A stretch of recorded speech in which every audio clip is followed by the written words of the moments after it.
Hey guys, welcome back. Well, I've only attempted this to change this grade cross and bring it into the 21st century on the railroad.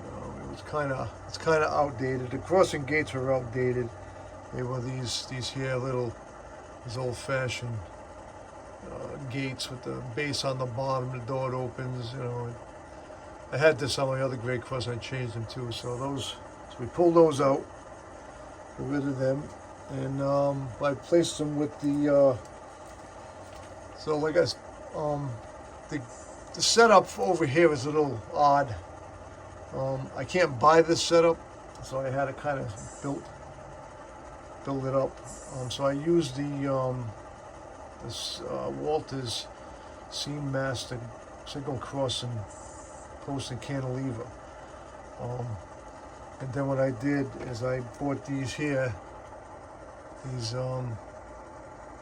gates. I think it's Osborne model kits. It's a nice gate. It's all laser cut wood, but it works. And I made this up and mounted it on the pole, because on the prototype, the gate mechanisms are mounted on the actual poles of the signal flashes, the cantilever. And I could not buy this setup for the life of me anywhere that I can find.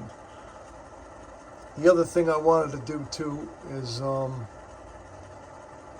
didn't want to do it, but somebody by the name of John Farrington suggested that I should light up the gates. So of course, once I got a challenge, that was it. So I did light up the gates. I use 402 red LEDs on the back sides of the gates. So you can't see the wires, and it was a little tricky to get them extra wires down in there so there would be enough room and slacks for the gates to go up and down. The other thing is that the LED on the end of the gate is on all the time when the gate is activated, so I had to find a spot on my controller that allowed that, and lucky there was a place a resistor was supposed to go on the board, and nothing's there.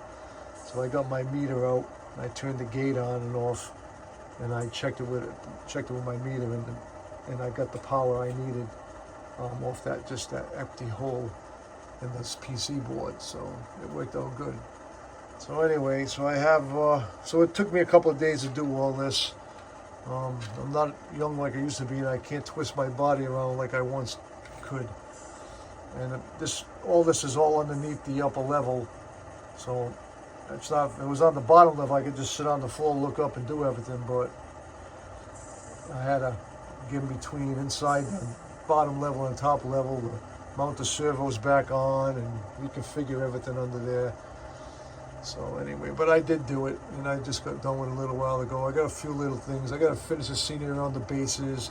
I got to add a couple of crossbuck signs to the top of the cantilevers, because that's on the prototype. There's crossbucks up there too. So I'm gonna do that after I get done with all this stuff. But anyway, I got an engine sitting over here on the crossing, so we're gonna give it its maiden voyage here.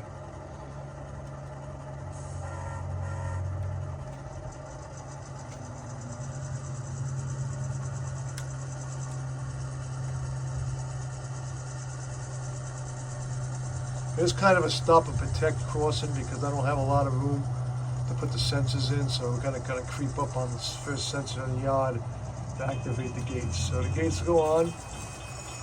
Now you can see the gates are all, everything's flashing. The lights on the end of the gates are all on solid, like the FRA wants.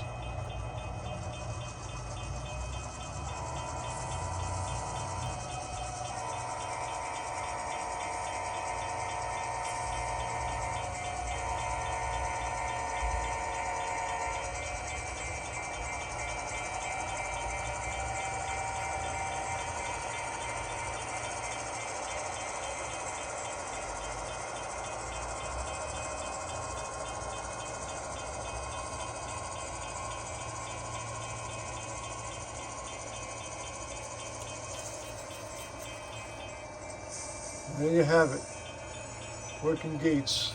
And I just ran into the next sensor, so that's why they came back down. So anyway, the point of the video was to show the gates activated and working, which they do.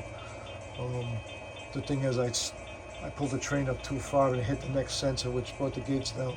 So anyway, so like I said, I'm gonna add the cross bucks to the cantilevers up on the top, one on each one, and I gotta paint the. I use these brass rods for the throw rods for the between the servos and the gates themselves. So I gotta paint that and kind of hide all that stuff. So anyway, but that's it for this job. This was, I say, the crane's done. This is done. Weathering's done. Track weathering's done. Car weathering's done. The next thing I got to do is I got Southbridge Street. I've been working on a building down there probably for I don't know, probably about a year now, and I still haven't finished it yet. So anyway, that's probably the next thing. But that's it for now. You guys have a great week. Talk to you later.